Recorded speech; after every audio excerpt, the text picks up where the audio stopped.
Holy jeepers, look at this guy.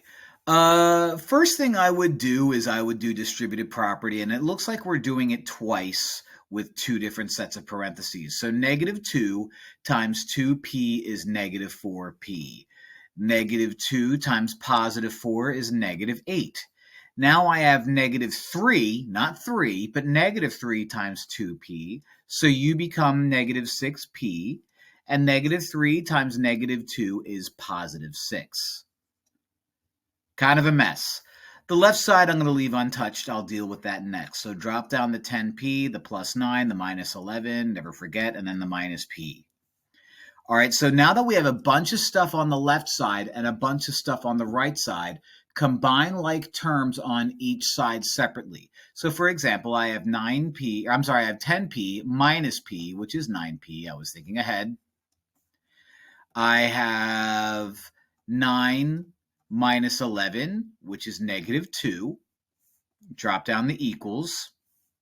Let's combine the p's on the right side. I have negative 4p minus 6p, which is negative 10p. And then I have my constants, which is negative 8 and regular 6. Negative 8 plus 6 is negative 2. Now I have an equation with variables on both sides of the equal sign.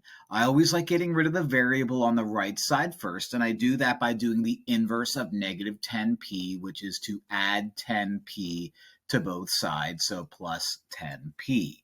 That crosses out. 9p plus 10p is going to be 19p. Drop down the minus 2, drop down the equals, drop down the minus 2. Now I have a negative 2 and a negative 2, one on the left and one on the right. I wonder if something magical happens. I don't know. I guess we'll find out. I have negative 2 floating around. It's a constant. Always get rid of that one first by doing the inverse of negative 2, which is positive 2. So let's add 2 to both sides. And since I crossed this out, I guess it would make sense to cross that out too, which means the right side is going to be 0. So the left side is 19p. That's all that I have left over. In order to get rid of the 19, we have to divide both sides by 19 because it's the inverse of multiply. And when you divide 0 from 19, you get 0.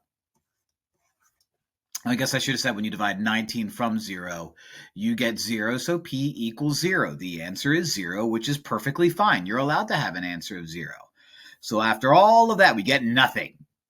So isn't that great? Hope this helps.